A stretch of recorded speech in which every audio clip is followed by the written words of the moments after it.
Well, hello and welcome to the wonderful and charming city of Zadar on the Dalmatian coast of Croatia. Now, as you can see already, it really is beautiful. So come and join me as we explore the old town, and I'll show you and tell you about some of the best things to see and do in this city. And as always, there'll be a little bit of history along the way.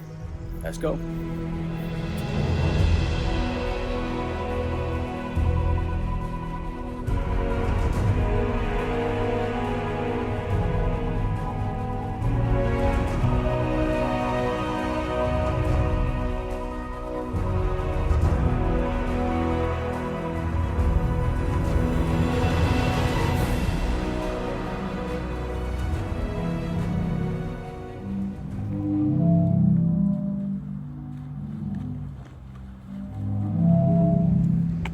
Alright, here we are, just walking through the harbour. We've got a nice, beautiful yacht over there. And if I just turn you around, you can see on this peninsula here is the old town. We've got the church spire just there and some of the old fortress walls. But basically it's going to be a little bit of a whistle-stop tour. We don't have a great deal of time. I'm with Ayla, but it's probably just going to be me on camera, so you're going to be stuck with me for the next 10-15 minutes. So let's get started, and I'll see you over there.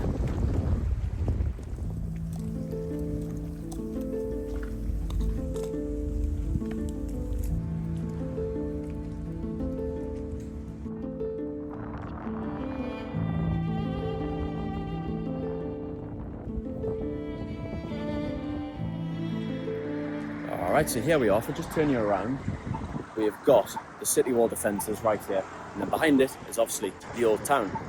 And a lot of what you see inside the city, but also these walls, are predominantly Venetian, like a lot of places around Dalmatia when they fell under control of the Republic of Venice. But it looks lovely through there, through that gate. But what we're going to do is we're just going to skirt around a little bit that way, and then hopefully that'll take us right into the centre.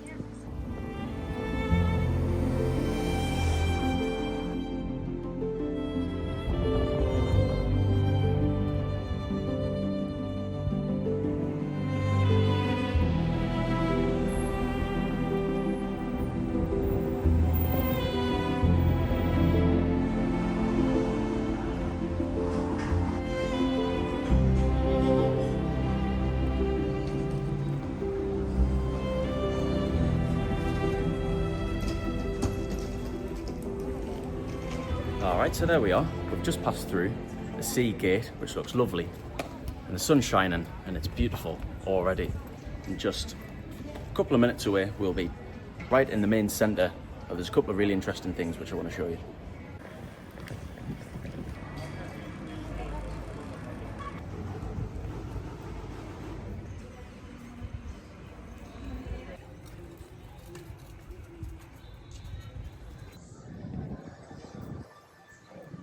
Here we are, just round this corner is the main attraction.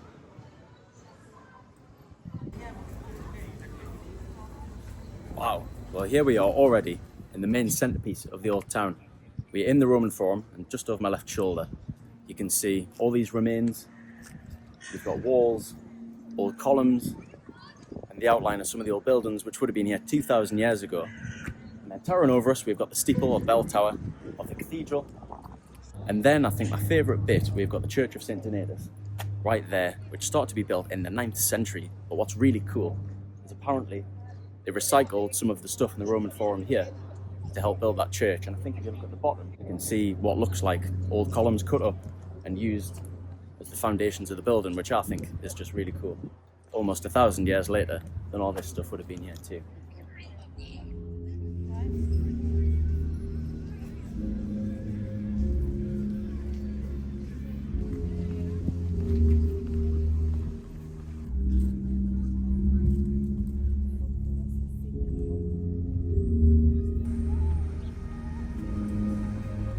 Anyway, so not only is the main square beautiful, it is also full of history. But just before we move on, there's one thing which I really want to show you.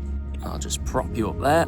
Okay, so this column right here is a Roman pillar that would have been used in one of the buildings 2,000 years ago. And then it was repurposed in the Middle Ages as a pillar of shame. So basically it would have been one of those things where it had some chains on, and criminals and deviants and all sorts would have been chained to it. So the paps would have been beaten or publicly humiliated, stuff thrown at them, whatever. But yeah, That's just off the main forum, so make sure you go and see that as well. I think that's a really cool bit of history. And the fact that it's still standing in one piece is also a bit of a miracle. But anyway, let's move on. Again.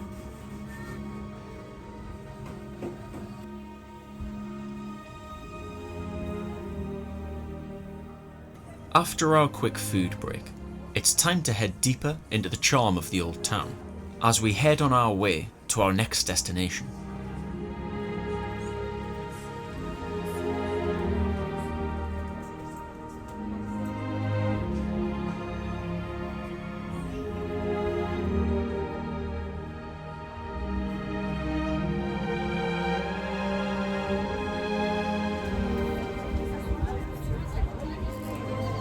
Well, I tell you what, this is the land gate, and it's certainly a lot prettier on this side than it was the other. And just here we've got a nice little cute harbour, and of course we've got more of the city walls which extend all the way around. But anyway, this gate is about 500 years old, and again was built by the Venetians, and there's one telling sign right there is the line of St. Mark, or St. Mark's line I think is what it's called, which was the symbol of the Republic of Venice. Again, they were in control here from about the 14th to the 18th century, and Zadar was actually really important. It was one of their most important parts of their kingdom or empire, whatever you would call it. But yeah, back when the Republic of Venice were in control here, this would have been the main land entrance into the old town. Anyway, it's slowly turning into evening, and I've got a special surprise coming for you this evening. So we're going to wander around, maybe see a couple of more things, and stay tuned for the nice surprise this evening. Returning to within the walls, with a right turn and heading up these steps, is another site that I wanted to tick off my list. Five Wells Square is a spot that perhaps you could wander on past without much thought.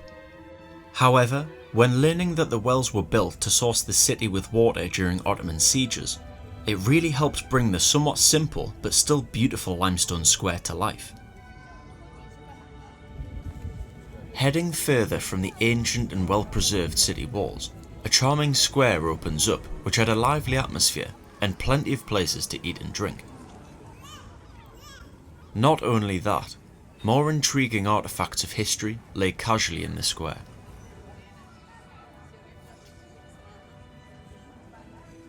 And with the golden rays of the setting sun adorning the old town, it is soon time for our special surprise.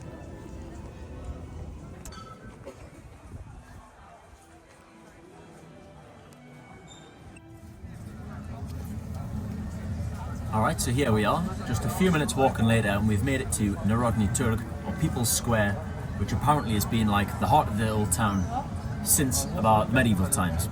But it's a lovely spot, and I can imagine if you like people watching, there's loads of bars and cafes, and it seems like the most amazing place to sit on an evening, watch the world go by, and it'll probably light up a little bit as well. So yeah, beautiful spot, make sure you check it out. And now it is finally time for our long-awaited special surprise.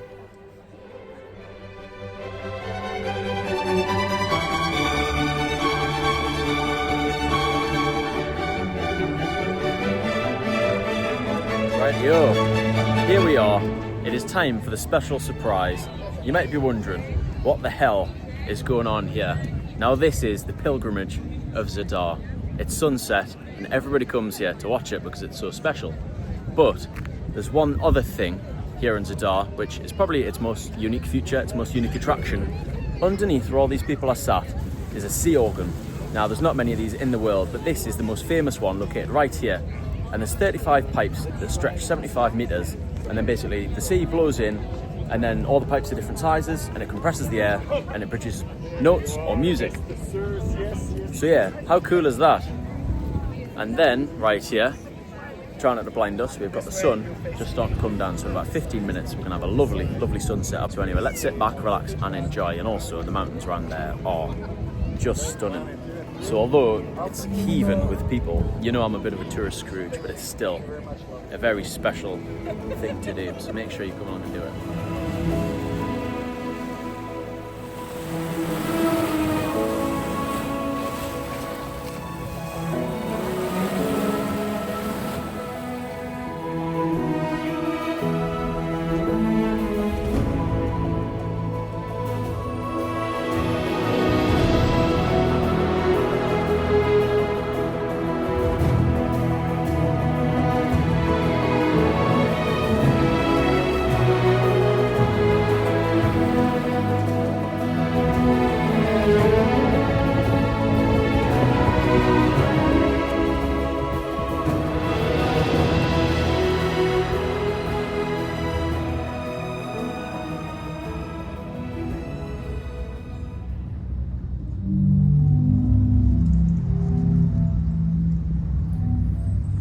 Good morning. Here we are back at the Sea Organ with pretty much nobody around. I just wanted to show you the sound so you could actually listen to it for yourself. But yeah, the contrast between last night and this morning is absolutely crazy. Anyway, it's about 7:30 and I haven't got a great deal of time, to be honest. Unfortunately, our apartment was a little bit further than what I thought and it's took me about an hour to walk here this morning. But anyway, let's get back on the move. I've got a few more things to check out. Stumbling upon this luxurious cruise certainly enchanted my morning walk. And before we leave Zadar's most unique future, I do want to properly express how special an experience it is to sit by the organ, especially when you have it all to yourself. If you ever get the chance, I would strongly recommend taking an early morning visit to appreciate the magic of Zadar's sea organ. And while you're there, you can walk along Zadar's waterfront and enjoy the calming waves and sea breeze, as well as the views onto Croatia's iconic Dalmatian islands. Though for now, there are two more things I'd like to explore with you before we leave Zadar. Our next stop is just a few minutes walk back inside the centre, to see the wonderful Cathedral of Anastasia. As always, I seem to have it to myself on my early morning wander, with nobody else but me seeming to enjoy the simple but still beautiful Romanesque facade of this 13th century church.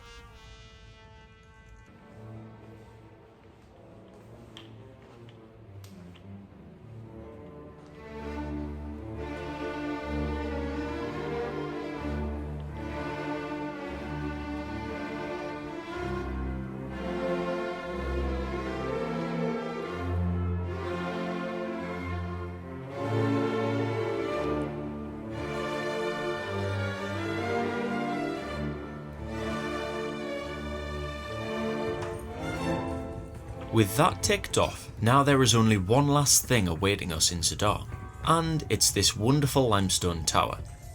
Though it's still early and it's over an hour until it opens. So for now, I want to quickly tell you some more important things for Zadar I think you should know. Firstly, I've been a bit limited for time, so I haven't really been able to showcase other aspects of Zadar such as its many beaches, though most do seem pebbly, but also the opportunity to indulge in food and drinks in its relaxed nightlife. Though one of the best things about Zadar is the numerous range of exciting day trips and experiences you can do. Split is the most obvious city to visit, and it is stunning with incredible history, but just a warning, it is expensive and does get busy. I'd also strongly recommend a visit to Plitvice Lakes for anyone who is in Croatia. It honestly is just magical and it's so beautiful. There are plenty of day tours which go from Zadar. Closer to Zadar, you could do boat tours with snorkeling and swimming, sunset cruises, walking tours of the old town, kayaking or island hopping, just for some examples. You really are spoilt for choice. If you're interested, I'll leave links down below in the description and comments. So unfortunately, we've got some bad news. So the tower was meant to be opening at 9 and it's about 9:10 now. And it hasn't opened, and unfortunately I don't really have the time to be waiting around for it to open because I've got a coach to split in a couple of hours. So we probably are going to have to round it off there. I hope you did enjoy this video and that it was helpful. I know it's been very brief and I've basically sped run Zadar, but I do hope that I've given you a good enough impression of what the city's like, some of the main attractions, and of course a little bit of history along the way. If you want some ideas for day trips and things like that, check out some links that I'll put in my description. Anyway, thank you so much for watching. I also have a video for Dubrovnik which you can watch there. What an incredible city, by the way. Anyway, I'll see you there.